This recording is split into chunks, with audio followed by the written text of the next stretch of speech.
Buenos días. Si abren sus Biblias, estamos en Romanos capítulo 9. La justicia de Dios, el título dado aquí. Si necesita una Biblia, nada más levante su mano, les prestamos una Biblia.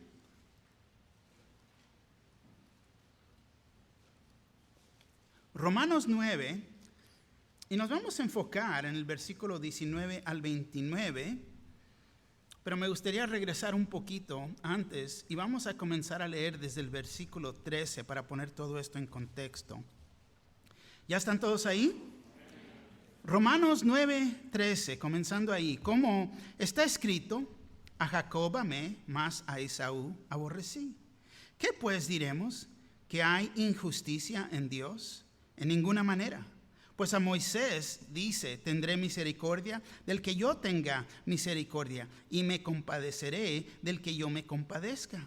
Así que no depende del que quiere ni del que corre, sino de Dios que tiene misericordia. Porque la Escritura dice a Faraón, para esto mismo te he levantado, para mostrar en ti mi poder y para que mi nombre sea anunciado por toda la tierra. De manera que de quien quiere tiene misericordia y al que quiere endurecer, endurece. Versículo 19. Pero me dirás, ¿por qué pues sin culpa? Porque ¿quién ha resistido a su voluntad? Mas antes, oh hombre, ¿quién eres tú para que alterques con Dios? Dirá el vaso de barro al que lo formó, ¿por qué me has hecho así? ¿O no tiene potestad el alfarero sobre el barro para hacer de la misma masa un vaso para honra y otro para deshonra? ¿Y qué si Dios, queriendo mostrar su ira y hacer notorio su poder, soportó con mucha paciencia los vasos de ira preparados para destrucción? Y para hacer notorias las riquezas de su gloria, las mostró para con los vasos de misericordia que Él preparó de antemano para gloria, a los cuales también ha llamado, esto es, a nosotros no solo de los judíos, sino también de los gentiles. Como también en Oseas dice, llamaré pueblo mío al que no era mi pueblo, y a la no amada, amada. Y en el lugar donde les dijo, vosotros no sois pueblo mío, ahí serán llamados hijos del Dios viviente. También Isaías clama, tocante a Israel, si fuere el número de los hijos de Israel como la arena del mar, tan solo el remanente será salvo. Porque el Señor ejecutará su sentencia sobre la tierra en justicia y con prontitud. Y como antes dijo Isaías, si el Señor de los ejércitos no nos hubiera dejado descendencia como Sodoma, habríamos venido a ser, y a Gomorra seríamos semejantes. Amén. Por favor, tomar asiento. Contiene mucho este capítulo en realidad y nos hemos visto la importancia que Pablo le pone aquí del capítulo 9 al 11. Fue muy necesario para él porque está tratando de comprobar su argumento sobre la justificación por fe. Y ya hemos visto la vida de Pablo y la oposición que él pasaba. ¿Por qué? Porque en sus meras circunstancias, él, en la vida de Pablo, todo lo que estaba pasando en él, una vida muy difícil. Israel, su propio pueblo, los judíos lo miraban como traicionero. Él ministraba a los gentiles porque él entendía las escrituras. Él entendía que Dios podía salvar al quien él quería. Podía dar su vida por todo pecador. Y él entendía esto, pero él ministraba a los gentiles, les enseñaba de la libertad de la ley de Moisés. Y ellos, los judíos, se aferraban de la ley, se detenían de la ley. Y él había predicado en muchas sinagogas y lo único que hacía es se levantaba a sí mismo muchos problemas. ¿Por qué? Porque él hablaba la verdad. Y es lo que pasa cuando uno habla la verdad. Pero había muchos que pensaban que él tenía una reputación muy mala. Se juntaba con los gentiles Y es aquí en los capítulos 9 al 11 que Pablo, porque ellos piensan de él de esta manera, no, yo tengo un gran amor por ustedes, tanto como Dios. Pero lo quería poner en contexto para que ellos entendieran. Su deseo para ellos era el bienestar de ellos. Esta era una razón muy personal para él y por eso discute esto en estos capítulos. Pero también levantó la doctrina que comenzó, que el creyente está seguro en Cristo Jesús y su elección no cambia. Romanos 8, 28 al 30, somos más que vencedores. Y sabemos que a los que aman a Dios, todas las cosas les ayudan a bien. Esto es, a los que conforme a su propósito son llamados. Porque a los que antes conoció también los predestinó para que fuesen hechos conformes a la imagen de su Hijo, para que Él sea el primogénito entre muchos hermanos. Y a los que predestinó, a estos también llamó. Y a los que llamó, a estos también justificó. Y a los que justificó, a estos también glorificó. Entonces ellos preguntan, ¿pero qué del judío entonces? Se levantan las preguntas aquí. Si ellos fueron elegidos por Dios, pero ahora nos dices que están puestos a un lado o hechos a un lado, ¿por qué? Porque Jesús está construyendo su iglesia. Sí, porque ya no hay judío y ya no hay gentil. Ya lo dije la semana pasada, somos cristianos. Somos criaturas nuevas en Cristo Jesús. Muy diferentes. Ahora somos parte del cuerpo. Hablando de la unidad que nos ha estado demostrando. Hablando de dones que hemos estado estudiando. Ya no somos las personas que éramos antes. Nos salvó, nos rescató. Ahora tenemos una vida con un propósito. Entonces, la pregunta que se levanta aquí, pero Dios hizo muchas promesas a los judíos. ¿Falló Dios en cumplir sus promesas a Israel? El mero carácter de Dios está en cuestión. Y si Dios ha sido fiel si no ha sido fiel con los judíos, ¿cómo sabemos si va a ser fiel con la iglesia? Y esa es la importancia de entender esto. La justicia de Dios. El énfasis en el capítulo 9 de Romanos es la elección de Israel en el pasado. La soberanía de Dios. Entender esto. Ponte a pensar lo que acabo de decir. Entender la soberanía de Dios. ¿Cómo? Dios es tan grande. La mente de chícharo que tenemos tratando de entender un Dios infinito con una mente finita. La grandeza de Dios. Romanos 10, Israel rechazado en el presente, responsabilidad del hombre, lo que vamos a ver. En Romanos 11 es la restauración de Israel en el futuro y Dios interviene. Y me encantan estos 3 capítulos porque en completo, en realidad, he dicho y lo voy a seguir diciendo, Israel es la única nación en el mundo que tiene su historia completa. Vemos el pasado, el presente y el futuro de ellos.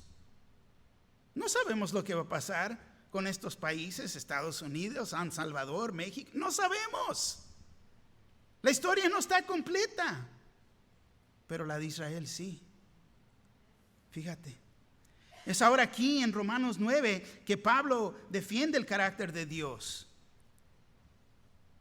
En demostrar que la historia de Israel en el pasado magnifica los atributos de Dios. Específicamente nombra 4 atributos de Dios. Ya vimos primero su fidelidad, Romanos 9, 1 al 13. La segunda la vimos. Es una mezcla, podemos decir, de misericordia y de justicia, versículo 14 al 18. Y aquí continuamos con su justicia, versículo 19 al 29. Luego su gracia, versículo 30 al 33. Y si notaron, estos atributos corresponden con las preguntas que se ha hecho aquí. La primera, ¿qué hay injusticia en Dios? Romanos 9:14. ¿Qué pues diremos que hay injusticia en Dios? En ninguna manera. No es posible, porque Dios es justo. ¿Ven? Segundo, ¿por qué pues sin culpa? Versículo 19. Pero me dirás, ¿por qué pues sin culpa? Porque ¿quién ha resistido su voluntad? Y la tercera pregunta, ¿qué pues diremos? El versículo 30. ¿Qué pues diremos? ¿Que los gentiles que no iban tras la justicia han alcanzado la justicia? Es decir, la justicia que es por fe. Entonces aquí nos enfocamos en el tercer punto de este capítulo, la justicia de Dios. El versículo 19 una vez más dice así: pero me dirás, ¿por qué pues inculpa? Porque ¿quién ha resistido su voluntad? Y te voy a decir, esta es la pregunta más común hecha por las personas en el mundo, por el incrédulo. Esta es la pregunta. Te la voy a poner en esta manera para que puedas entender por qué hay tanta tragedia en el mundo. Ustedes dicen que Dios es amor y nos ama, entonces ¿por qué hay tanto sufrimiento? ¿Por qué tuvieron que morir mis padres? ¿Por qué los inocentes sufren y los ricos se hacen más ricos y aparentemente no hay consecuencias? ¿Por qué los bebés nacen deformados? La misma pregunta. ¿Por qué pues sin culpa? Porque ¿quién ha resistido su voluntad? Y luego oímos personas que declaran y dicen, oh, porque creen en el Dios de amor. Mi Dios no hiciera eso. Mi Dios no es así. No. Entonces, tu Dios no es el Dios de la Biblia. Ya vimos que Dios en su naturaleza es perfecto y justo. Amén. Es perfecto y justo. Tenemos que mantener eso siempre en nuestra mente. Él es Dios y nosotros no lo somos. ¿Por qué pues sin culpa? Porque ¿quién ha resistido su voluntad? Y si Dios, fíjate, otra manera de poner a pensar en todo esto, si Dios está tomando todas las decisiones, ¿por qué pues sin culpa? Si Él es Dios y Dios es perfecto, Él está tomando todas las... ¿Por qué inculpa? Personas dicen, pero si yo soy lo que soy, Dios me ha hecho así, ¿por qué inculpa? No puedo cambiar, es como Dios me hizo. Pero te voy a decir, este razonamiento es una pequeña mentira, una mentira sutil, podemos decir. Sí, claro, sabemos que Dios nos creó. Sabemos que Dios es creador. Pero no nos creó pecadores.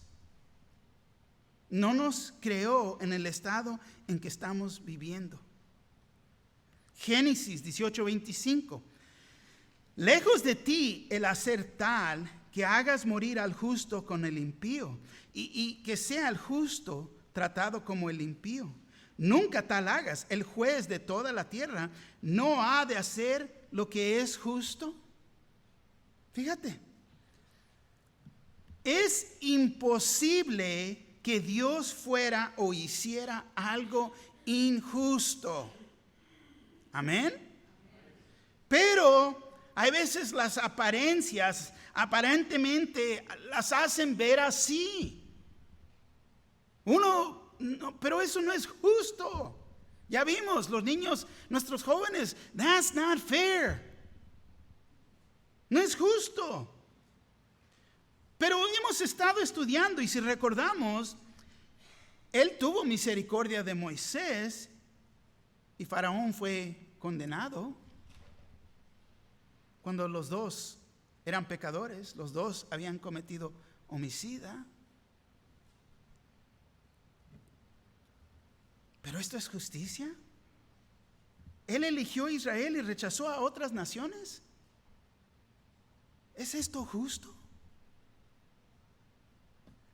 Y fíjate, Pablo nos da 3 respuestas a estas preguntas.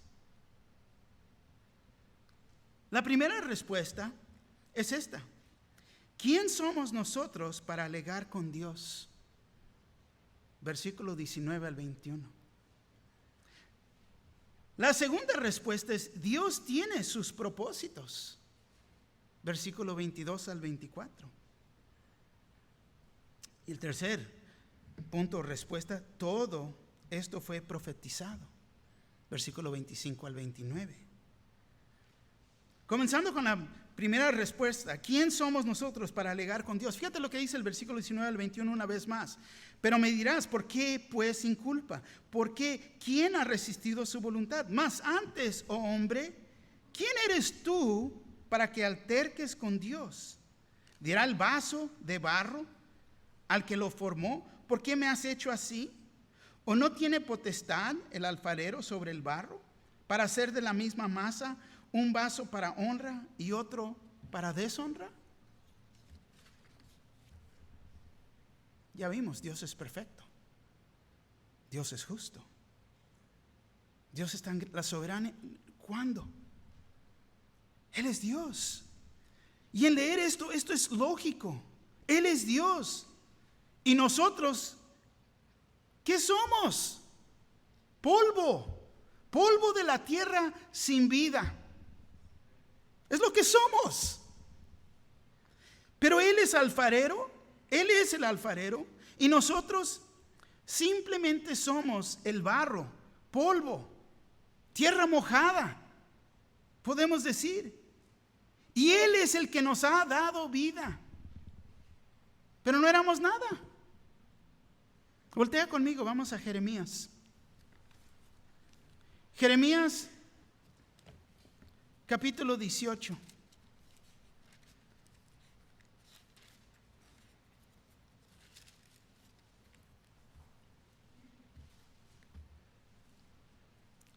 ¿Ya llegaron? Jeremías 18. La señal del alfarero y el barro. Comenzando en el versículo 1, fíjate lo que dice la palabra. Los espero porque te voy a páginas. Jeremías, si tienen la Santa Biblia, página 1281. Jeremías 18, comenzando en el versículo 1, dice: palabra de Jehová que vino a Jeremías, diciendo: levántate y vete a casa del alfarero, y ahí te haré oír mis palabras. Y descendí a la casa del alfarero, y he aquí que él trabajaba sobre la rueda, y la vasija de barro que él hacía se echó a perder en su mano, y volvió y la hizo otra vasija, según le pareció mejor hacerla. Entonces vino a mí la palabra de Jehová diciendo: ¿no podré yo hacer de vosotros como este alfarero, oh casa de Israel? Dice Jehová: he aquí que como el barro en la mano del alfarero, así sois vosotros en mi mano, oh casa de Israel. En un instante hablaré contra pueblos y contra reinos para arrancar y derribar y destruir. Pero si esos pueblos se convirtieren de su maldad contra la cual hable, yo me arrepentiré del mal que había pensado hacerles. Y en un instante hablaré de la gente y del reino para edificar y para plantar. Pero si hiciere lo malo delante de mis ojos, no oyendo mi voz, me arrepentiré del bien que había determinado hacerle. Y una vez más, cuando se usa la palabra con Dios, arrepentirme, cambia su pensamiento, cambia de dirección. No es arrepentirnos como nosotros del pecado. Nos podemos arrepentir todos los días. No, iba a salir por la puerta, pero me arrepentí, cambié de dirección. Pasé por la puerta, me arrepentí, me regresé y cambié de dirección para entender. Porque en nuestra mente sabemos que Dios no se puede arrepentir porque Él es perfecto. No se puede arrepentir del pecado. Pero vemos que aquí cambió su manera de pensar y les da oportunidades a las naciones. ¿Por qué? como dice él, el alfarero. Él es creador. Él es el creador. Y es con este entendimiento que se pregunta en nuestro texto, si regresamos y nos dice: mas antes, oh hombre, ¿quién eres tú para que alterques con Dios? ¿Quién eres tú para que alterque? ¿Quién somos nosotros? Y es lo que la gente constantemente hace, desafiando a Dios, alegando, peleando, criticando. Hasta muchos: deja que yo esté en su presencia, vas a ver, yo le voy a decir, ok, quiero estar ahí cuando llegues, yo quiero ver eso. ¿Quién somos? Fíjate, Isaías 45:9 dice así también: ay del que pleita con su hacedor, el tiesto con los tiestos de la tierra. Dirá el barro al que lo labra: ¿qué haces, oh tu obra? ¿No tiene manos? Nueva Traducción Viviente lo dice así: ¿qué aflicción les espera a los que discuten con su creador? ¿Acaso discute la olla de barro con su hacedor? ¿Reprocha el barro al que le da forma diciéndole: detente, lo que estás haciendo mal? Exclama la olla: ¿qué torpe eres? Pero esa es la condición de la humanidad cuando no quieren reconocer a Dios. Nosotros,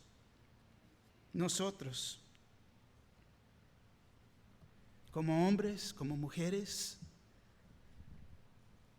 no pudimos escoger nuestros padres, no pudimos escoger nuestra cultura, nuestra estatura, ¿no?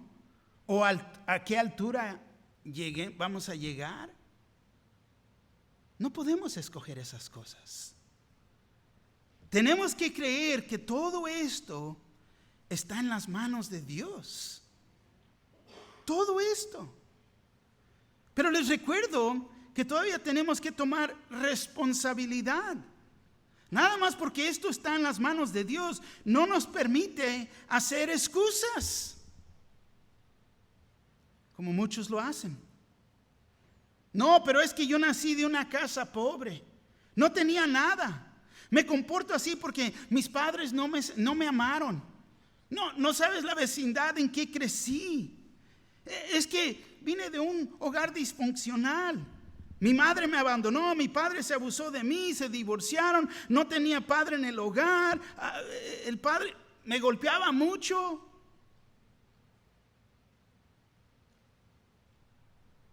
Ponte a pensar en la vida de Faraón. Faraón tuvo grandes oportunidades de aprender la verdad de Dios, pero no la tomó. Él escogió seguir en rebelión, rebelarse contra Dios.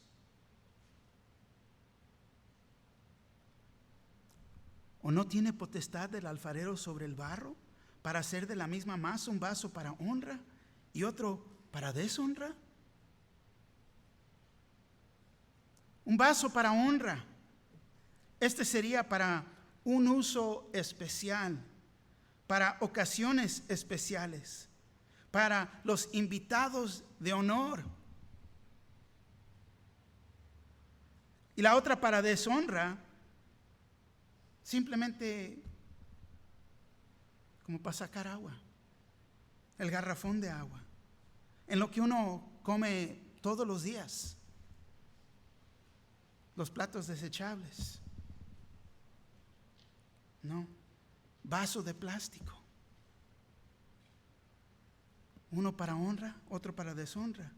Y deshonra no quiere decir que es malo. Nada más es una diferente capacidad. Todos tenemos el sartén en la casa, en que los frijoles refritos salen bien sabrosos. Ese sería uno de deshonra. Pero se usa todos los días. Y es lo que nos da el entender aquí. Él, Dios, es creador. Y ha creado a unos para ocasiones especiales y otros para de día en día, común y corriente. Así somos.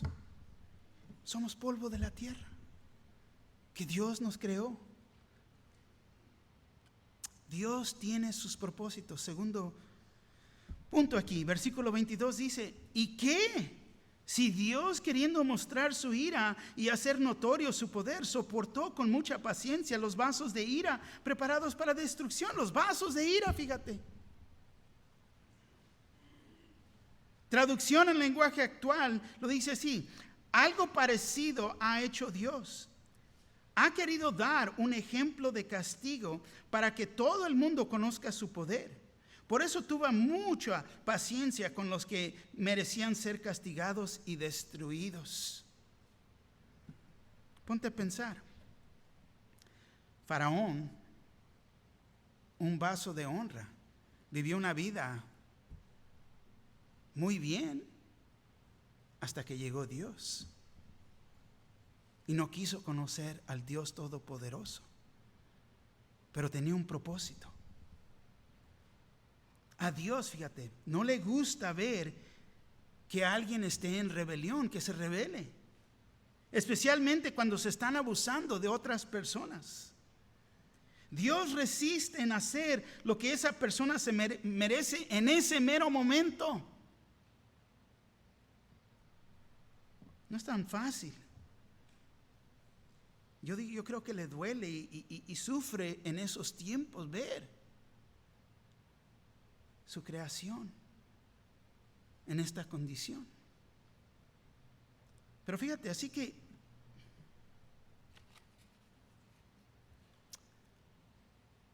hay veces Dios no se deleita en destruir la gente. Los soporta con mucha paciencia, los vasos de ira preparados para destrucción. Y recuerden que Faraón, tanto que Dios, Él tiene sus propósitos. Y ya vimos el estudio anterior. Faraón endureció su corazón. ¿Lo endureció a qué punto? Hasta que Dios endureció el corazón de Faraón, porque se tenía que cumplir su propósito a ese tiempo. Y es lo que pasa. El corazón se va endureciendo, se va endureciendo. ¿Dónde está el límite? No sabemos. Éxodo 3:7 dice así: dijo luego Jehová: bien he visto la aflicción de mi pueblo que está en Egipto, y he oído su clamor. ¿A causa de qué? De sus exactores, pues he conocido sus angustias. Está viendo el gran sufrimiento de su pueblo a las manos de Faraón.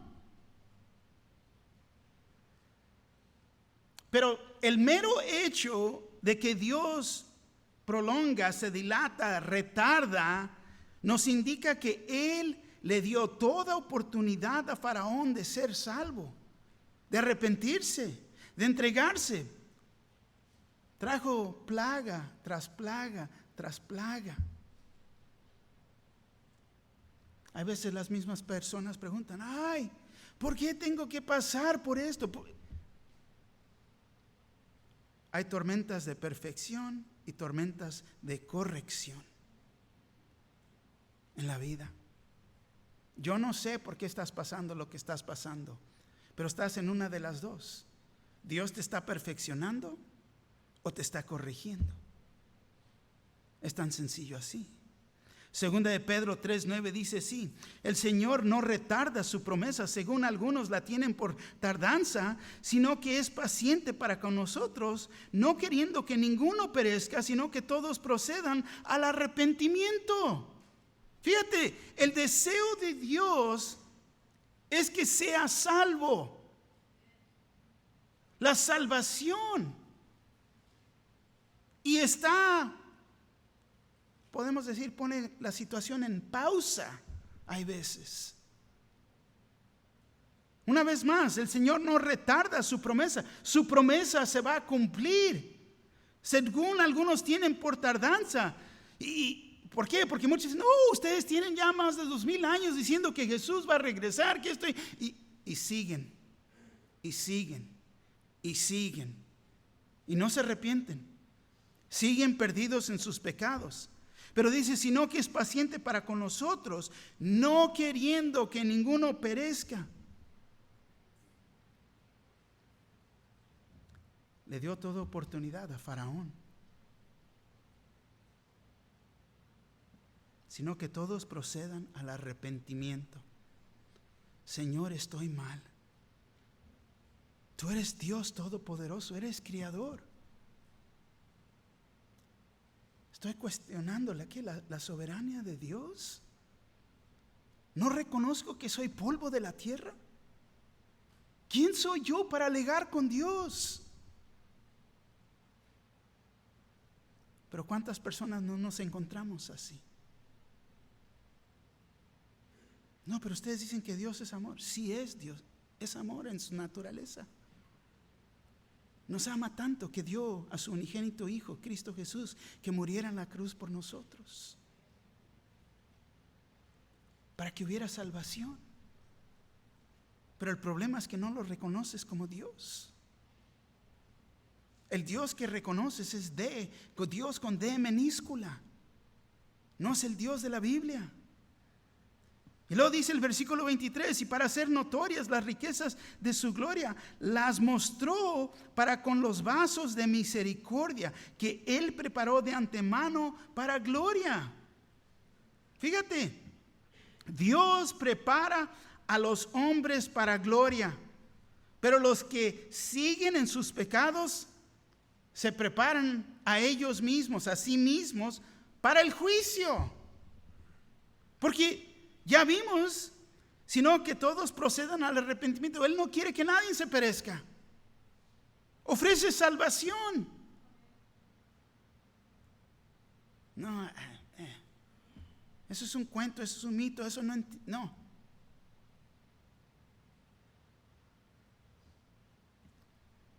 Viendo un video el otro día de un judío, le preguntaron, ¿por qué no eres cristiano? La respuesta: puedo creer que Jesús es el Mesías, pero no puedo creer que Jesús es deidad, que Él es Dios. Y ahí está el problema, porque es por fe, en creer lo que la palabra de Dios dice. Fíjate, ellos mismos lo apedraban. ¿Por qué? Porque tú te haces Dios. Él era Dios, Él es Dios. Pero fíjate, Dios prepara a los hombres para gloria, y los que siguen en sus pecados se preparan a sí mismos para el infierno, para el juicio. En Moisés y en Israel, Dios demostró las riquezas de su misericordia. Y en Faraón y Egipto reveló su poder y su ira. Tomen en cuenta a las personas que Él eligió. Abraham vino ¿de qué? De una familia de idolatría. David, el más chiquito de su familia. Sus hermanos, era el mocoso que cuidaba las ovejas. Jacob, que siempre andaba engañando a otros. Moisés cometió homicidio, corrió de su crimen y cuidó ovejas por 40 años. Pablo, que estuvo presente cuando mataban a Esteban y luego persiguió a los cristianos y a la iglesia. Ahí vemos la misericordia de Dios, la gracia de Dios.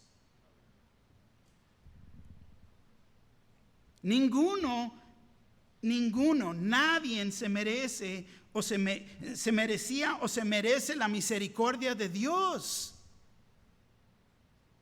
Y cuando tenemos este entendimiento, entonces no andamos alegando con Dios. Ay, él por qué, ay, yo por qué no, ay.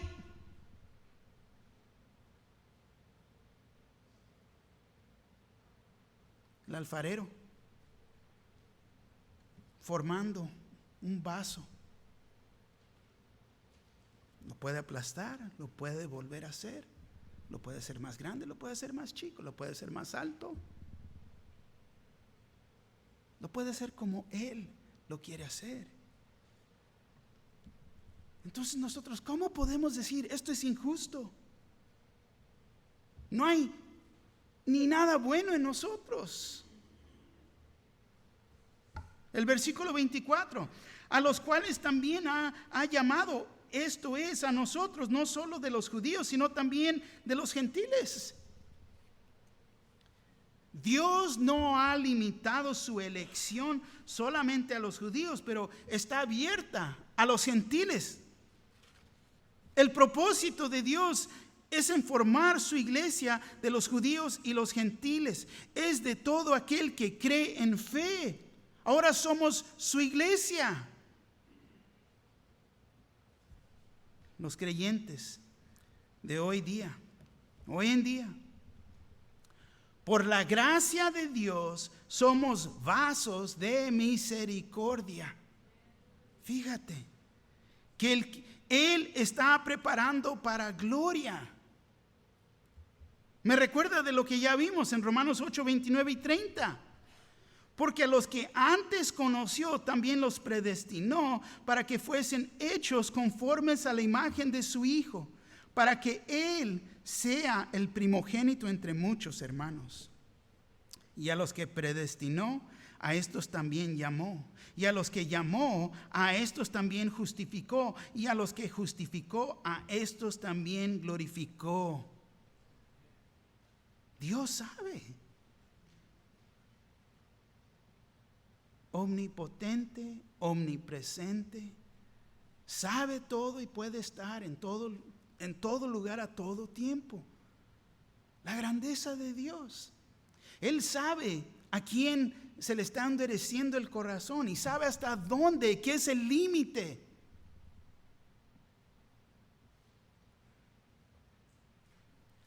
Tercer punto, todo esto fue profetizado, versículo 25 al 29. Versículo 25 dice así: como también en Oseas dice, llamaré el pueblo mío al que no era mi pueblo, y a la no amada, amada. La cita es Oseas 2:23. Y la sembraré para mí en la tierra, y tendré misericordia de la Rumama, y diré a lo Omami, tú eres pueblo mío, y él dirá, Dios mío. Fíjate, vemos la misericordia de Dios en esta declaración, que Dios llamaría a los gentiles. Él abrió su gran plan a los gentiles. Pero en la iglesia está abierta para todo aquel que cree, todo aquel que va a responder. Versículo 26, y en el lugar donde les dijo, vosotros no sois mi pueblo, ahí serán llamados hijos del Dios viviente. Oseas 1:10. Con todo, será el número de los hijos de Israel como la arena del mar, que no se puede medir ni contar. Y en el lugar en donde les fue dicho, vosotros no sois mi pueblo, les será dicho, sois hijos del Dios viviente. Nosotros no somos judíos ni descendientes de los judíos. Vosotros no sois pueblo mío. Les será dicho, sois hijos del Dios viviente. Lo dice para comprobar que ahora su gente nueva, estas criaturas nuevas en Cristo Jesús, que son llamados, elegidos, serán llamados hijos del Dios viviente. ¡Wow! Increíble. Versículo 27. También Isaías clama tocante a Israel: si fuera el número de los hijos de Israel como la arena del mar, tan solo un remanente será salvo. Será en los últimos días 2/3 de Israel serán puestos a muerte. Pero la cita viene de Isaías 10, 22 al 23. Porque si tu pueblo, oh Israel, fuere como las arenas del mar, el remanente de él volverá, la destrucción acordará, rebosará justicia. Pues el Señor Jehová de los ejércitos hará consumación ya determinada en medio de la tierra. Entonces Él lo hace para demostrar que solamente un remanente de Israel será salvo, sería salvo. Y el resto de la nación sufriría juzgamiento. Pero ponte a pensar, si van a ser como las arenas del mar.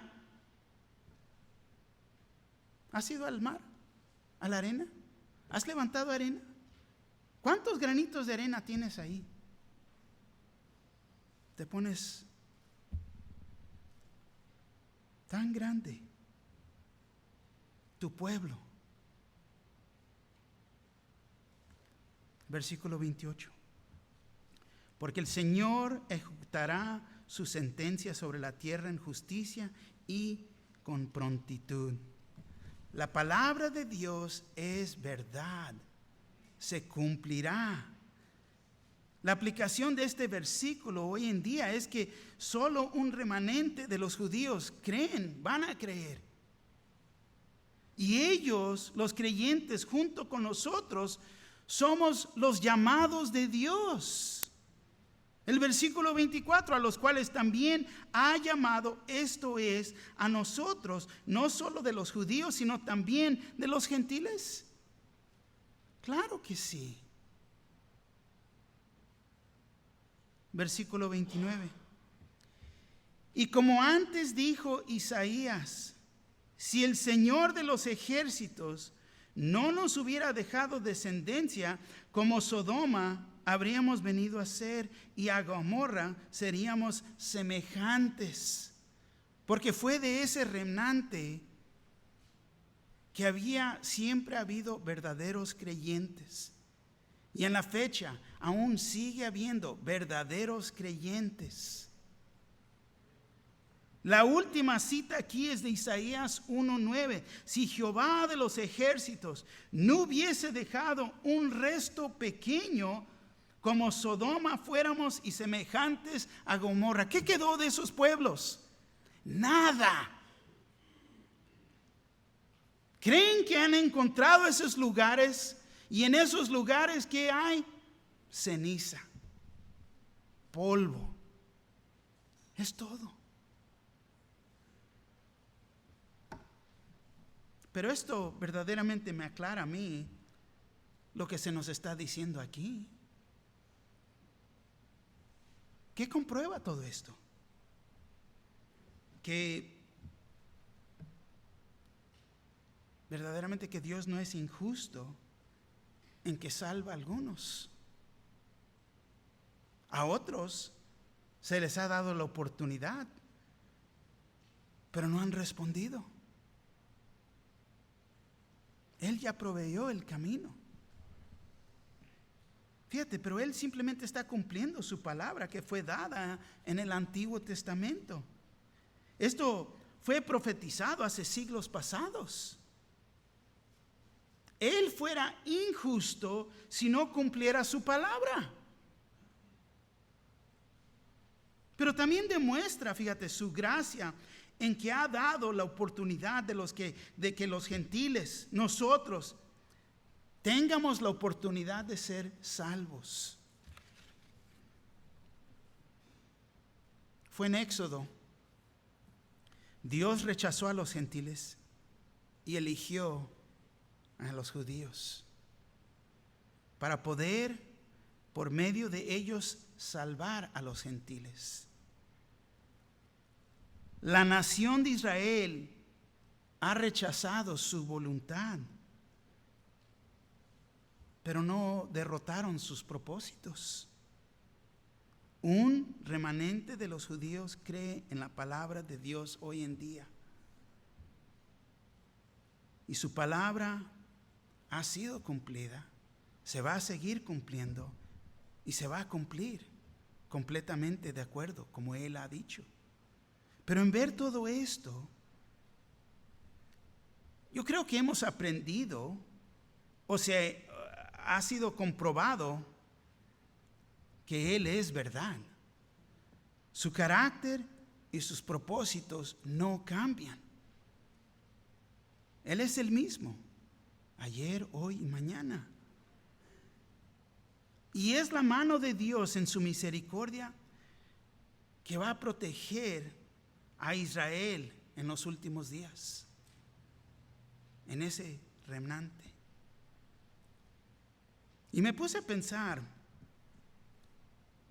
en la aplicación aquí está media larga porque voy a regresar a la historia de la humanidad.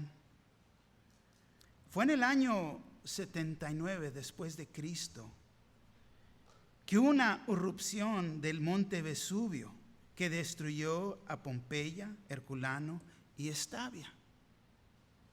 Este volcán de repente murieron el total de habitantes en esas ciudades entre 16,000 a 20,000 personas. Los restos de cerca de 1,500 personas han sido encontrados en Pompeya y en Herculano, pero el total de fallecidos es desconocido. Ahora, en aquellos tiempos, como esto pasó en el Imperio Romano, allá ahora Italia, los romanos se acostumbraron a los sismos menores en la región.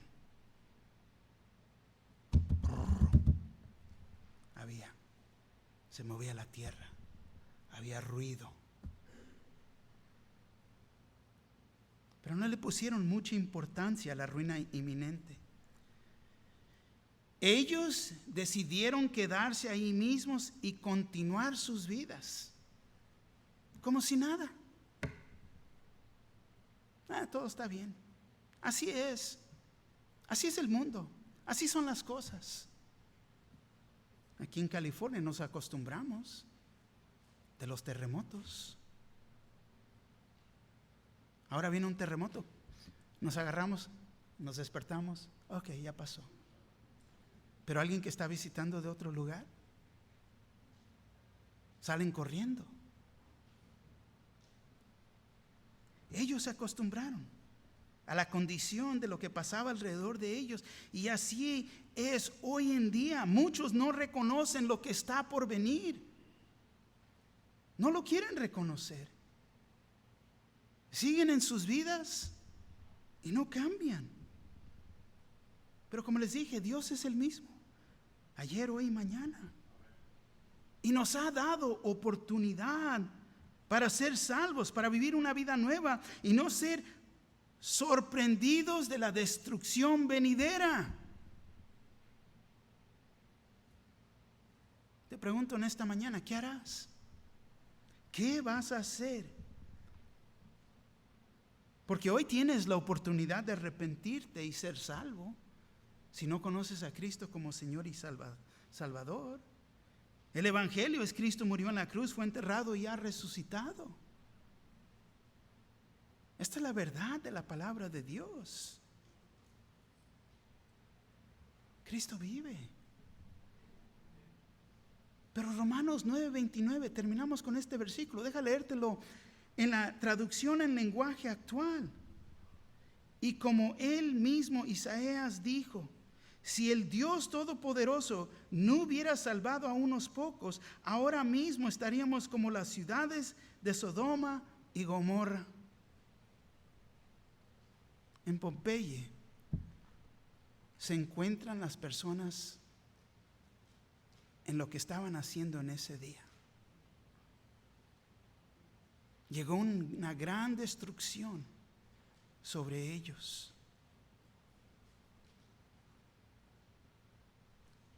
El Señor está por venir. ¿Cómo nos va a encontrar a nosotros? ¿Lo conoces? La palabra de Dios es verdad y todo esto se va a cumplir. Pero ¿quién somos nosotros? ¿Reconoces quién eres? Que en realidad somos el polvo de la tierra. Él es creador y nos ha creado. pero tienes la oportunidad de conocerlo personalmente en este día, de arrepentirte de tus pecados. Hay que ponernos de pie. Vamos a bajar nuestros rostros y vamos a orar, darle gracias a Dios, pero al mismo tiempo, si Dios te está hablando, va a haber hermanos y hermanas aquí que quieren orar contigo, sea por salvación o sea simplemente para orar por ti. ¿Cómo vas a responder? Señor.